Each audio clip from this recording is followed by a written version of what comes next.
नमस्कार मित्रांनो, टेक्नो अथर्व या यूट्यूब चॅनलवर आपलं स्वागत. मित्रांनो, आजच्या व्हिडिओमध्ये आपण बघणार आहोत की परदेशात उच्च शिक्षण घेण्यासाठी शिष्यवृत्ती योजना. तर मित्रांनो, आता सगळ्याच कॅटेगरीचे विद्यार्थी उच्च शिक्षणासाठी परदेशात जाऊ शकणार आहेत. त्या संदर्भातला GR नुकताच प्रकाशित झालेला आहे. तर या GR मध्ये नेमकं काय म्हटलेलं आहे आणि त्याचा फायदा आपल्याला कसा घेता येईल, तर याची संपूर्ण माहिती या व्हिडिओमध्ये देण्यात आलेली आहे. त्यामुळे व्हिडिओ पूर्ण बघा, तरच आपल्याला या शिष्यवृत्तीचा फायदा घेऊन परदेशामध्ये उच्च शिक्षणासाठी जाता येईल.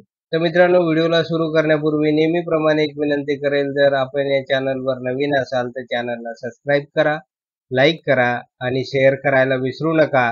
त्याचबरोबर जे बेल आयकॉन आहे त्याला सुद्धा क्लिक करा, म्हणजे आपल्या चॅनलवर येणारे जे काही नवीन व्हिडिओज आहेत तर त्याची माहिती आपल्याला तात्काळ मिळून जाईल. तर वेळ न घालवता व्हिडिओ सुरू करूया आणि बघूया मित्रांनो तो GR.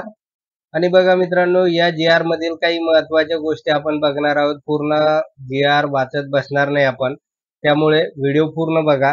बघा काय म्हटलंय या ठिकाणी की गुणवंत मुलामुलींना परदेशात उच्च शिक्षणासाठी शिष्यवृत्ती योजनेच्या निकषामध्ये समानता आणण्याकरता प्रचलित धोरणात सुधारणा करण्याबाबत.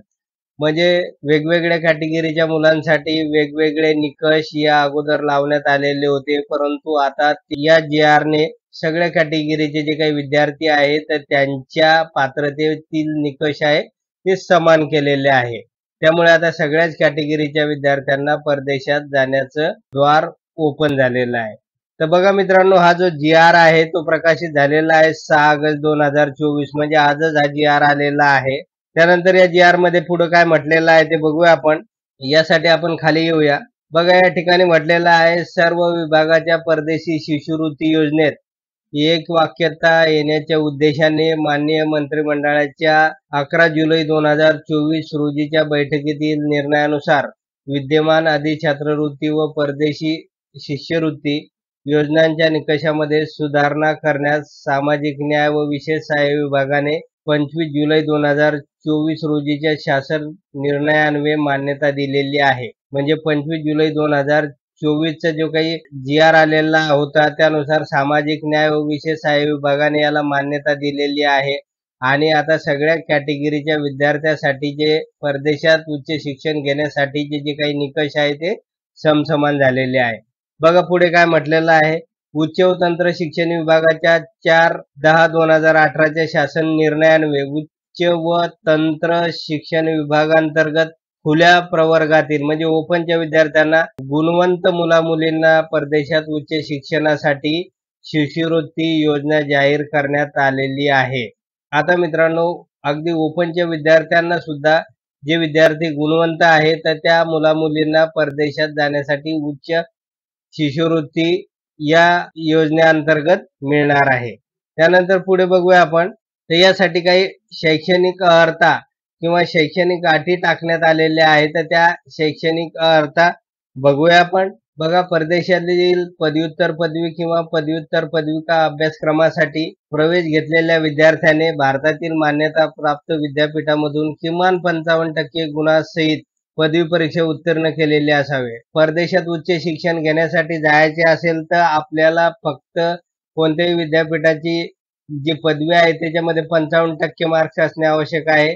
तसेच PhD अभ्यासक्रमासाठी प्रवेश घेतलेल्या विद्यार्थ्याने भारतातील मान्यता प्राप्त विद्यापीठामधून किमान 55% गुणांसहित पदव्युत्तर पदवी परीक्षा उत्तीर्ण केलेली असावी.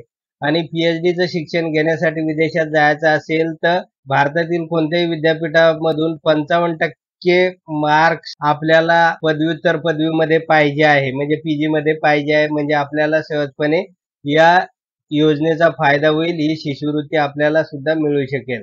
त्यानंतर पुढची पात्रता काय सांगितलेली आहे ते बघूया आपण. एकाच कुटुंबातील कमाल पात्रता धारक म्हणजे एका कुटुंबामध्ये नेमके किती जणांना या शिष्यवृत्तीचा फायदा घेता येईल. तर यामध्ये परदेशी शिष्यवृत्ती योजनेचा लाभ एका विद्यार्थ्यास फक्त एकदाच घेता येईल. एका विद्यार्थ्याला फक्त एकदाच या शिष्यवृत्तीचा फायदा घेता येईल. मात्र या योजनेअंतर्गत पदव्युत्तर पदवीचा अभ्यास सुरू असताना त्या विद्यार्थ्यास डॉक्टरेट पदवी म्हणजे PhD साठी शासन निर्णयात अंतर्भूत विषयात दर्जावाढ करण्याची संधी मिळाल्यास सदर विद्यार्थी याच योजनेअंतर्गत पुढील अभ्यासासाठी लाभ घेण्यास पात्र असेल. मित्रांनो, या शिष्यवृत्तीचा लाभ एका विद्यार्थ्याला एकदाच घेता येईल. मात्र तो लाभ घेतल्यानंतर जर त्याच विषयामध्ये दर्जा वाढ करायची असेल आणि त्या संदर्भात त्या विद्यार्थ्याला नंबर लागला असेल विदेशात, तर त्याला परत ही शिष्यवृत्ती मिळू शकेल. त्यानंतर पुढे बघूया आपण. बघा या ठिकाणी काय म्हटलेलं आहे की एकाच कुटुंबातील जास्तीत जास्त 2 मुलांना परदेशी शिष्यवृत्तीचा लाभ घेता येईल. एकाच कुटुंबातील 2 मुलांना या शिष्यवृत्तीचा लाभ घेता येईल. त्यापेक्षा जास्त मुलांना परदेशी शिष्यवृत्तीचा लाभ घेता येणार नाही. यासाठी पालकांनी आणि विद्यार्थ्यांनी तसे प्रतिज्ञापत्र करून देणे बंधनकारक राहील. तर यासाठी पालकांनी आणि विद्यार्थ्यांनी अशा प्रकारचं अंडरटेकिंग लिहून देणे गरजेचं आहे. एकाच कुटुंबातील 2च मुलांना या शिष्यवृत्तीचा फायदा होणार आहे. त्यानंतर पुढे बघूया आपण. एका वर्षाच्या प्रवेश प्रक्रियेत एका कुटुंबातील 2 पाल्यांचा समावेश असल्यास प्रवेश प्रक्रियेच्या अंतिम फेरीत जागा रिक्त राहिल्यास एकाच कुटुंबातील दुसऱ्या पाल्यास लाभ देण्यात येईल. तर बघा या ठिकाणी की एकाच कुटुंबातील 2 पाल्यांना मागे पुढे तो लाभ मिळू शकणार आहे. त्यानंतर या ठिकाणी म्हटलेलं आहे की आकस्मिक निधी. तर बघा मित्रांनो, विद्यार्थ्यास खालील बाबीवर होणाऱ्या खर्चाचा भार हलका व्हावा म्हणून दरवर्षी USA व इतर देशासाठी UK वगळून $1500 म्हणजे $1500 आणि UK साठी 1100 GBP इतका निर्वाह भत्ता इतर खर्च आकस्मिक खर्च म्हणून देण्यास मान्यता देण्यात आलेली आहे.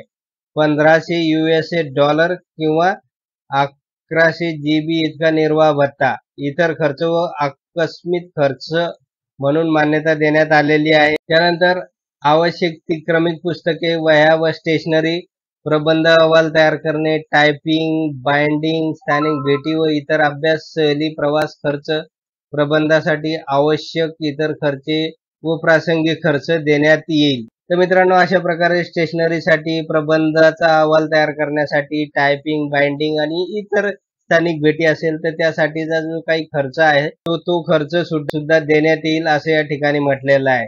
तर मित्रांनो, एवढंच होतं या व्हिडिओमध्ये. जर आपणास हा व्हिडिओ आवडला असेल आणि उपयोगी ठरणार असेल तर चॅनलला सबस्क्राईब करा, लाईक करा आणि शेअर करायला विसरू नका. धन्यवाद.